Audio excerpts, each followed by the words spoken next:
মা, বাবা কেমন আছে মা?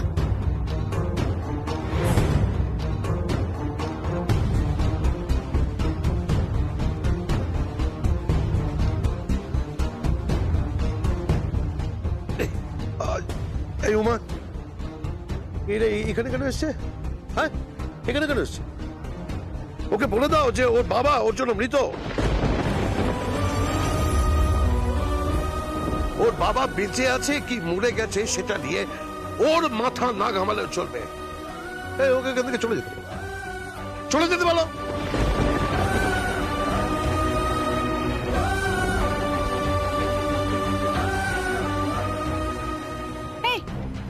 তুই এখানে কেন এসেছিস? হ্যাঁ, জানিস তো তোরা যে তোদেরকে জামাইবাবু পছন্দ করেন না।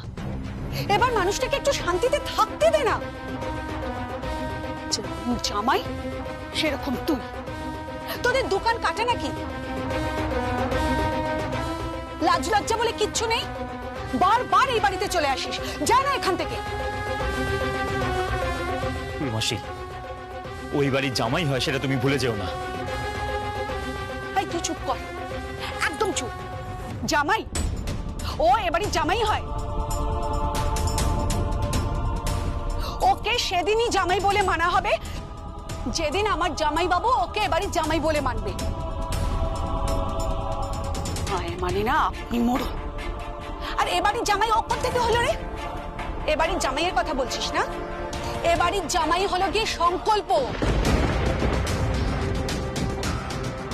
দেখ ওকে, যেরকম চলা ফেরা সেরকম আদব কায়দা। ওই কথায় বলে না, ভাণ্ড গুণে দধি। যেমন পরিবার তেমন ছেলে। ভুল মাসি, প্লিজ তুমি এভাবে কথা বলো না। এভাবে কথা বলার কোনো অধিকার তোমার নেই। ও মা গো, জামাই বাবু দেখুন, আপনি অসুস্থ বলে আপনাকে নাকি ওরা দেখতে এসেছে। তাদের মেজাজ দেখুন।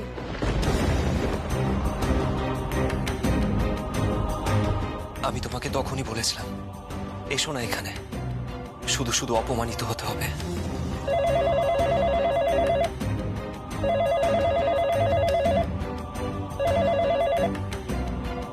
হ্যালো।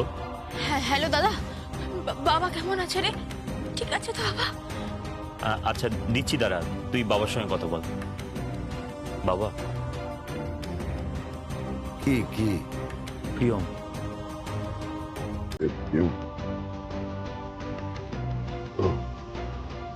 হ্যালো। হ্যালো হ্যালো বাবা, তুমি কেমন আছো বাবা? কি হয়েছে তোমার? আমি একদম ঠিক আছি রে মা। এই দেখো, কাঁদিস না, আমি একদম ঠিক আছি। ফোন করে বললো তো তুমি নাকি অসুস্থ, তুমি নাকি চোট লেগেছে। কে বলেছে তোকে? আমি বলেছি বাবা। কেন বলেছো সব? কেন বলেছো? ওদেরকে একটু শান্তিতে থাকতে দাও না। বাবা তুমি অসুস্থ, আমি জানাবো না? না, জানাবে না। এমন কিছু হয়নি যে জনে জনে সবাইকে জানাতে হবে। মানে আমি একদম ঠিক আছি মা। ডাক্তার এসেছিল, তারপরে ব্যান্ডেজ করে দিয়েছে, ইঞ্জেকশন দিয়েছে, মেডিসিন দিয়েছে, আমি একদম ঠিক হয়ে গেছি রে। তুই কেমন আছিস মা? তুই ঠিক আছিস তো? হ্যাঁ বাবা, ঠিক আছে। আর জামাই? জামাই?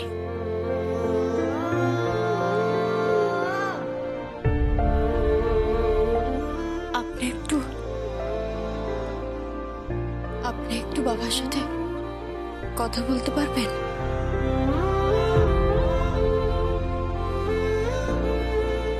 দয়া করে এটা বোঝাবেন না যে আমার আর আপনার মধ্যে এত দূরত্ব আছে।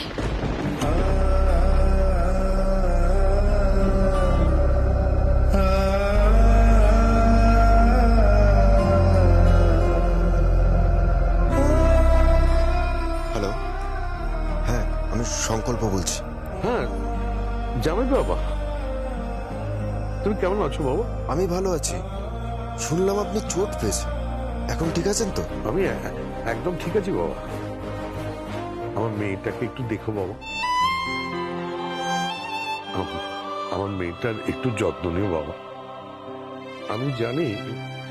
আমি জানি আমার বড় মেয়ের ভুলের জন্য না, তোমাদের বিয়েটা তো এভাবে হওয়ার কথা ছিল না। আসলে কি জানো, মানুষের জীবনে কখনো কখনো কুগ্রহের প্রভাব পড়ে। সেই কুগ্রহের জন্য আমাদের পরিবারটা আজ বিপর্যস্ত বাবা। আমার মেয়েটার যত্ন নিও বাবা। আচ্ছা, আপনার এই চোট পাওয়ার পেছনে কি কোনোভাবে কাশ্মীরা জড়িত রয়েছে? তুমি কি করে জানলে বাবা? সেসব আপনাকে আমি পরে বলবো, সাবধানে থাকবেন।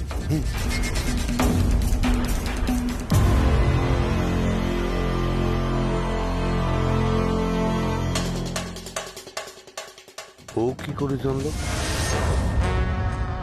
যে এর সাথে কাশ্মীরা জড়িত আছে? কি করে জানলো? কি করে?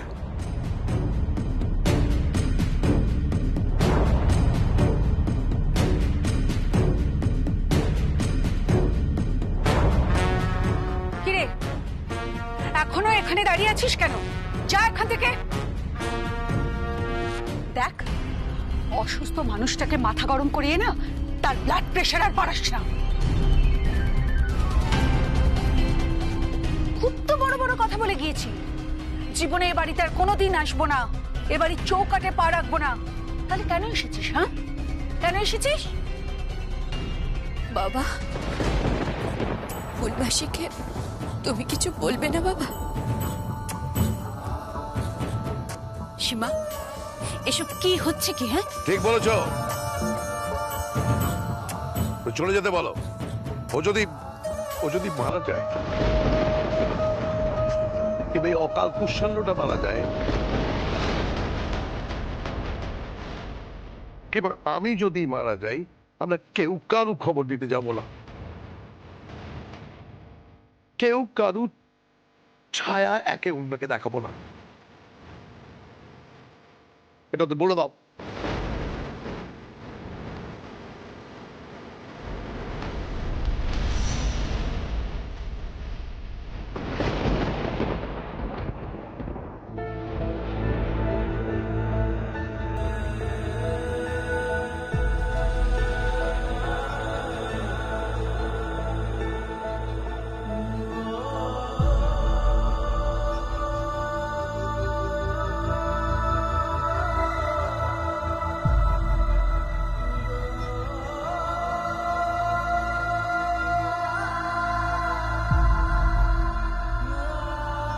সত্যি সত্যি আজকে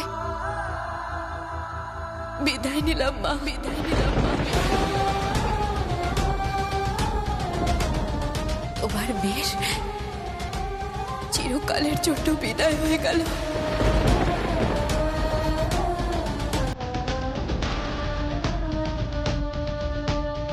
চির বিদায়।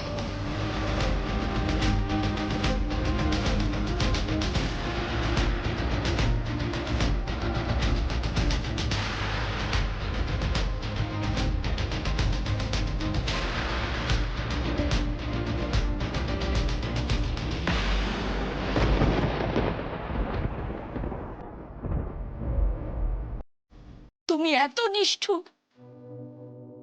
বাবা, বাবা তুমি বোনকে এভাবে কষ্ট দিলে?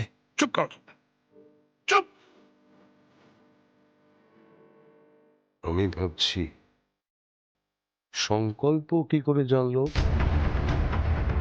কাশ্মীরাকে চিনবে না তুমি ওকে? চিনবো না ঠিকই, বাবার এরকম হওয়ার কেসে কাশ্মীর আছে। আপনি জানলেন কি করে? ভুলে যেও না, আমি একজন পুলিশ অফিসার। তুমি বোধহয় আমার ড্রেসটা ঠিক খেয়াল করো, অথবা আমার ব্যাচটা। শোন, কি? বাইরে কি সুন্দর আলো জ্বালিয়েছে। হ্যাঁ, প্রত্যেক বছর দীপাবলির অনেক আগে থেকে আমাদের বাড়িতে আলো জ্বালানো হয়। খুব বড় করে উৎসব হয় আমাদের বাড়িতে। হালকা হালকা হিং পড়ছে বাইরে, একটু বাইরে যাবেন ওই আলোগুলোর মাঝে?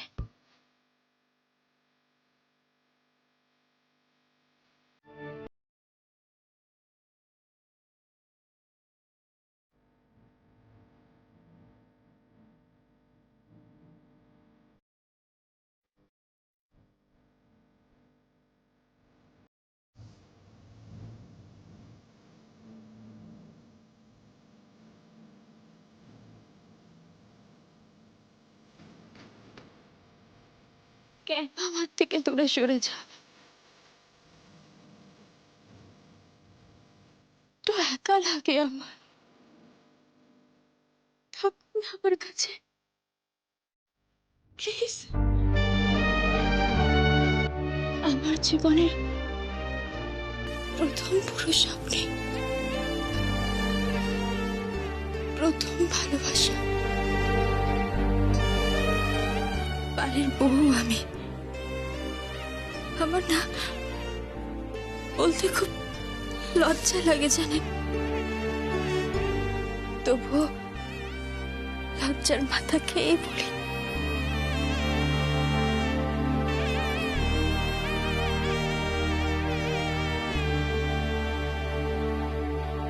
বড্ড ভালোবাসি আপনাকে, খুব ভালোবাসি। ফিরিয়ে দেবেন না আমাকে প্লিজ। আমি জানি আমি দিদির মতো তো সুন্দর নই, কিন্তু বিশ্বাস করুন আমি তো জানতামই না যে আপনার সাথে আমার বিয়ে হবে। আমি তো ভেবেছিলাম আমার জীবনে হয়তো কোনোদিনও বিয়ে হবে না, কিন্তু টুকটুকে পর আমার জীবনে চলে এসেছে। তাকে ছেড়ে থাকে কি করে বলতো? তাকে যে বড্ড ভালোবাসি আমি। আমাকে ছেড়ে যাবেন না প্লিজ, প্লিজ আমাকে ছেড়ে যাবেন না প্লিজ।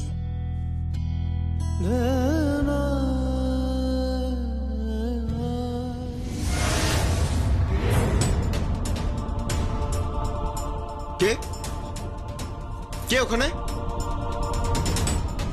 কি হলো? মনে হলো ওখানে কেউ ছিল। তুমি শুয়ে পড়ো, অনেক রাত হয়ে গেছে। আর বাইরের আলোগুলো একটু নিভিয়ে দিও, নাহলে সারা রাত অকারণে আলোগুলো জ্বলবে। আজ জেগে থাকি না, আমরা দুজনে জেগে থাকি না, আমি, আপনি আর এই রাত জেগে থাকি না। 1 মিনিট, আমি আলোগুলো নিভিয়ে আসি।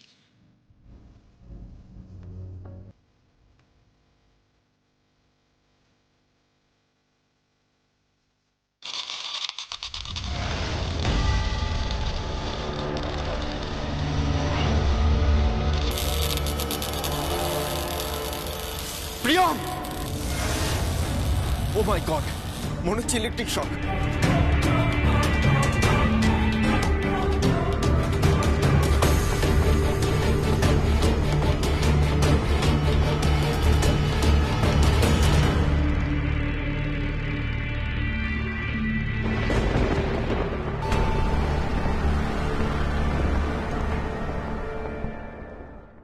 প্রিয়ম!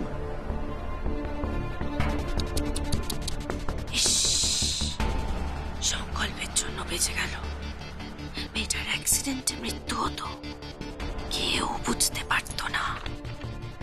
তার কাককে তো ঘরের মধ্যে মানায় না, ওরা তো বাড়ির বাইরে থাকে। তাই তার কাক থাকবে না, আসবে তোতা, ময়না, আসবে আসবে, আজকে মরেনি তো কি হয়েছে? হ্যাঁ, আবার অ্যাক্সিডেন্ট হবে, মরবে মরবে, কেউ টের পাবে না, কেউ না।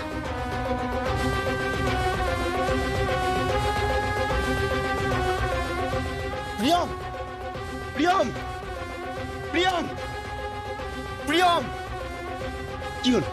প্রিয়ম, প্রিয়ম, প্রিয়ম।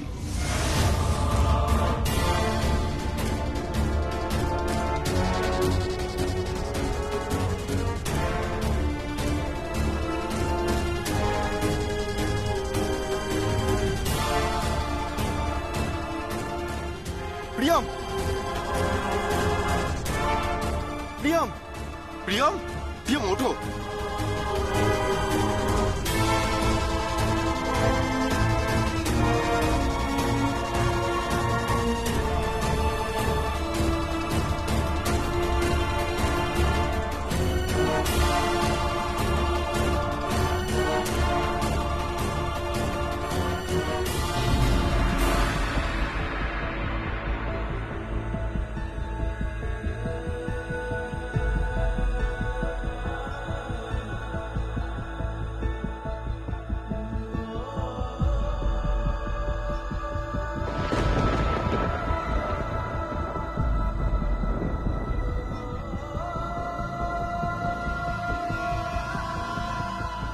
প্রিয়ম, তুমি ঠিক আছো?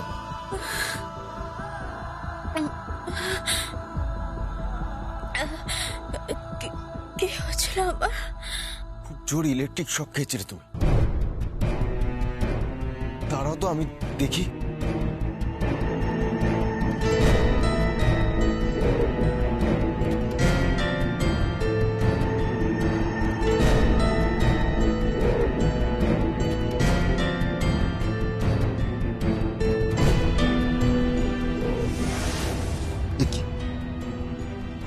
তারটা কাটা,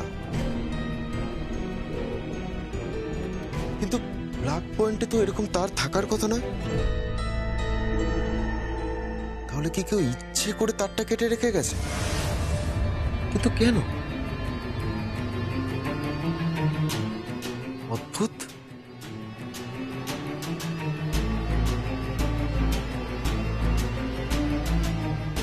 অদ্ভুত।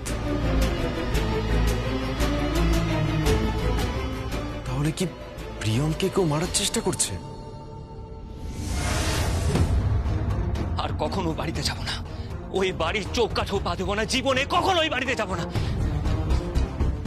আজকে তোমার বাবা যেটা বলেছেন সেটাই যেন সত্যি হয়। না তুমি মরলে আমি যাব,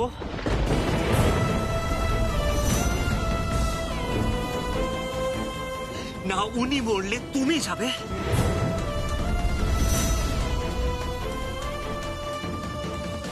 আর না আমি মরলে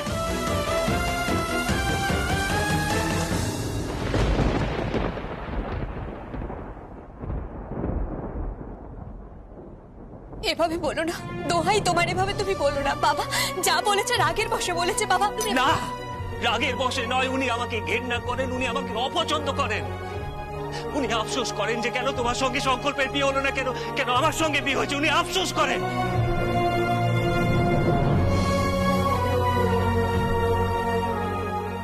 আজ আমি তোমাকে একটা কথা বলে রাখলাম ছিলাম, তুমি যদি আমার স্ত্রী হয়ে থাকো, আমাকে ভালোবাসো, তাহলে তাহলে আমার মাথায় হাত দিয়ে তোমাকে দিব্যি দেও না।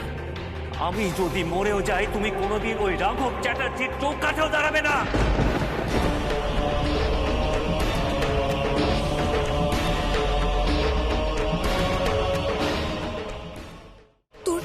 হ্যাঁ, আর তুমি যদি কখনো বিধবাও হয়ে যাও, তাও তুমি কখনো রাঘব চ্যাটার্জির চোখ কাঠে দাঁড়াবে না।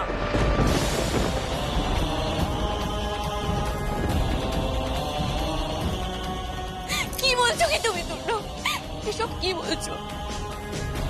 ভাই তুই সব কি বলছিস রে? হ্যাঁ দাদা, আমি ঠিক বলেছি দাদা, আমি ঠিক বলেছি দাদা। আমি আমি কখনো কারোর বিরুদ্ধে কোনো কথা বলিনি দাদা, কিন্তু কিন্তু আজ আর পাচ্ছি না দাদা। আমি পাচ্ছি না, নিজেকে নিজেকে খুব ছোট মনে হচ্ছে, খুব ছোট মনে হচ্ছে। ভাই তুই কাঁদছিস কেন? তুই তুই বল তোর কি হয়েছে, বল বল। এই তোর না, বল না কি হয়েছে। ছিলাম, তুমি বলো কি হয়েছে। কিছু না। ও, বুঝতে পেরেছি, তোমার বাপের বাড়ির লোকেরা ওকে অপমান করছে, তাই তো? কি হলো, কি হলো বলো। আমার দেওর এভাবে কাঁদছে কেন? বলো, কাঁদছে কেন? আমার বাবা ওকে অপমান করেছে। ও, তাহলে তো আমি ঠিক আছি। না না, ঠিক ঠিক আছে, ঠিক আছে। আরে সংসারে এসব হয়। ভাই শোন, বাবা রাগ করেছে। আরে বাবা, বাবা তো রাগ করতেই পারে। না দাদা, রাগ নয়, ঘৃণা, অবহেলা, তাচ্ছিল্য। কিন্তু কিন্তু আমি প্রমাণ করে দেব, আমি প্রমাণ করে দেব যে আমিও পারি। এই অঞ্চলের সবচেয়ে সফল মানুষ হব আমি। বাড়ি, গাড়ি, টাকা পয়সা, সোনা দানা সবকিছু আমি তোমার পায়ে এনে ফেলবো। তুমি দেখে নিও জিনাম, আমি তোমার বাবার সামনে দিয়ে ইম্পোর্টেড গাড়িতে চেপে যাবো। হ্যাঁ,